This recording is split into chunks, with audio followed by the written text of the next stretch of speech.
Hello, this is Module 14, Part 2, the last module we are going to be doing, and this is going to be talking about biochemical reactions and physics in the life sciences. You have this really nice picture on page 506, so go ahead and turn to that page. Okay, chemical reactions that take place inside living things are biochemical reactions, and thousands of these are occurring in each cell. Some important biochemical reactions are photosynthesis and cellular respiration. So photosynthesis is what plants use to make food, and cellular respiration is what animals use to release energy from food. This right here is photosynthesis. So we have carbon dioxide plus water plus energy, and then the plants are storing energy from the sun into this glucose molecule, into the glucose bonds. And then we also have oxygen as one of the products. So we have sugar molecules, glucose molecules, and oxygen as the product of photosynthesis. And then if you look at cellular respiration, it's basically the opposite. You're starting with the sugar molecule plus the oxygen molecule, and now it's being broken down into carbon dioxide and water, and energy is released. The energy that is going into photosynthesis, into this biochemical reaction, is going to be light, and the energy that comes out of cellular respiration is heat. And you can remember that because when we're doing lots of cellular respiration in mammals, that's how we stay warm, that's how we regulate our body temperatures. And so we do a lot of cellular respiration, and we have a lot of heat produced from that. And notice here in your book at the top is light energy, because light energy is what provides energy to all living organisms, and that can be directly or it can be indirectly.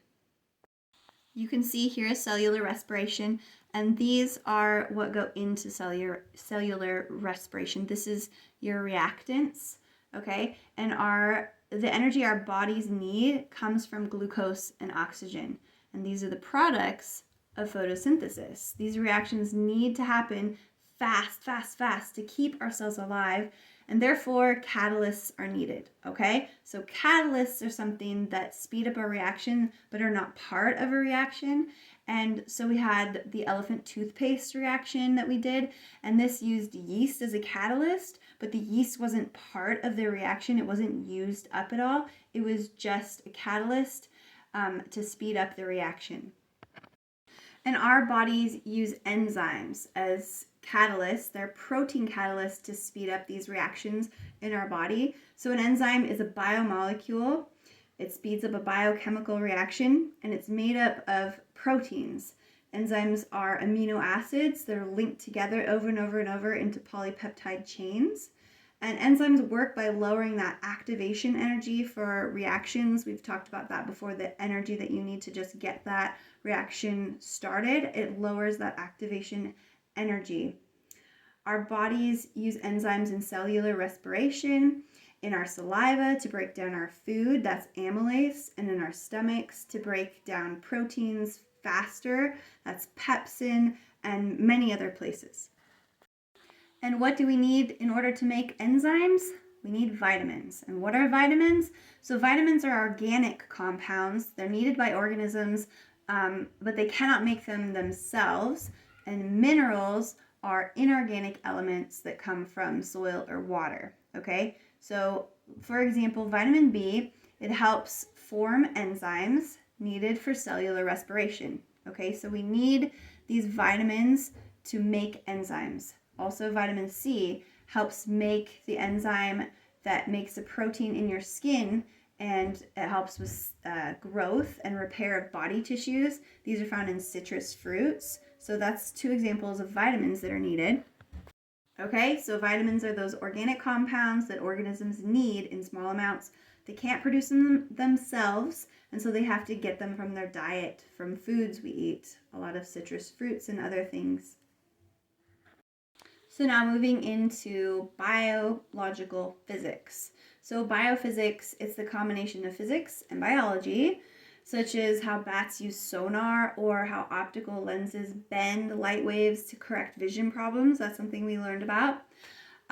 Physics at the park, there's swings, okay? So swings are basically a pendulum. And remember that mass did not affect the pendulum swing when we did that in experiment 1.2. So even if your friend is bigger than you or smaller than you, if you start at the same time, at the same height, the same starting point, then you're going to go at the same rate, okay? So remember also that we have the greatest potential energy when the swing is at its highest point, okay? And then it turns into that kinetic energy, and the kinetic energy is at its maximum at the very bottom, right before it slows and then stops down and reverses direction, goes this way, and then high potential energy, and then high kinetic energy, and then back up to it gets transferred to potential energy.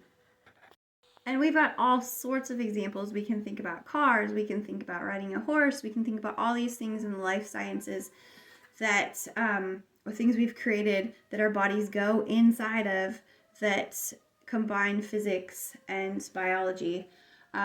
This particular page is talking about centripetal force, which is the force on an object on a circular path causing it to move away from the center of a mass.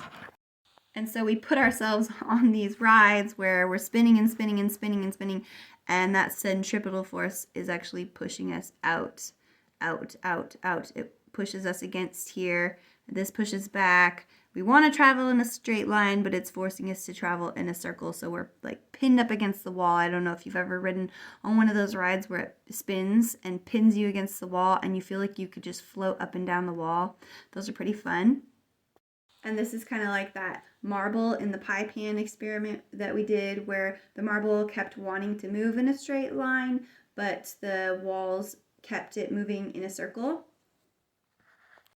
And we have this cool picture here. It talks about physics in flight. So this is Bernoulli's principle, where the pressure decreases as the gas moves faster. So where's the gas moving faster? So right here, the gas is moving at this steady speed, but on top of the curve of the wing, or the curve of a wing of a bird, God made it first, right? Before we invented it. This is curved, so the air actually has to move faster, faster, faster to then catch up with the other air. So when the air is moving faster on top, it's going to cause lower air pressure, and it's going to cause that airplane or that wing of the bird to lift up. If you wanted to test Bernoulli's principle, you could do this if you have a funnel, or if you don't, just get a 2-liter soda bottle and cut it in half and use the bottom of the bottle empty, and you use a ping pong ball, so something that's really lightweight, and you're going to put it inside the funnel or the bottle, and you're going to kind of tilt your head back, and you're going to blow air forcefully through the narrow end of the funnel to try to lift the ball out and observe what happens. Okay, so first you're going to blow across the bottom and see what happens. And then in the next part of the experiment, you're going to place your lips on the rim of the wider end of the funnel, so up here, and you're going to blow across the top and see if you can lift the ball up. Now you can probably guess what's going to happen, and you can think about how you're changing that air pressure and the speed of the air and why that's happening. Biophysics is also used by forensic investigators after a car crash. The investigators examine the tire skid marks, so the length of the skid marks, the car's tires, and the road surface. And by determining the frictional force applied, the speed of the car can be estimated, the speed before the brakes were applied. Ballistics experts use physics to determine the path of a bullet or explosives. MRIs use strong magnetic fields to produce 3D images of tissues of the body. Also, CTs use X-rays, and radiation can be used to kill cancer cells. Electrical problems of the heart can be corrected with defibrillators or pacemakers.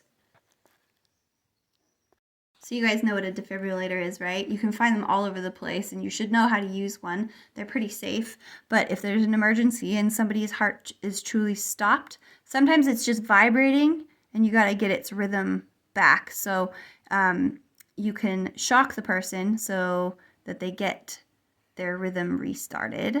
You can also put a defibrillator in someone. So if they have this problem where their heart starts kind of quivering like this, you can actually have a shock sent to them inside their own body. It's surgically implanted inside of them.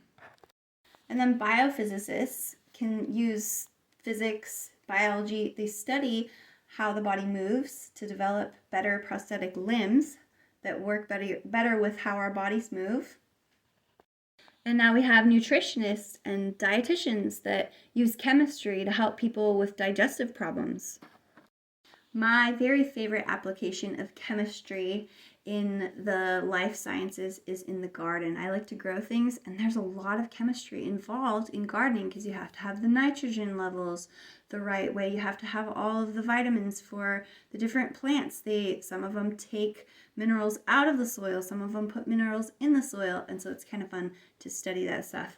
So that is it for Module 14, and I hope you had fun with this subject, and thanks for watching.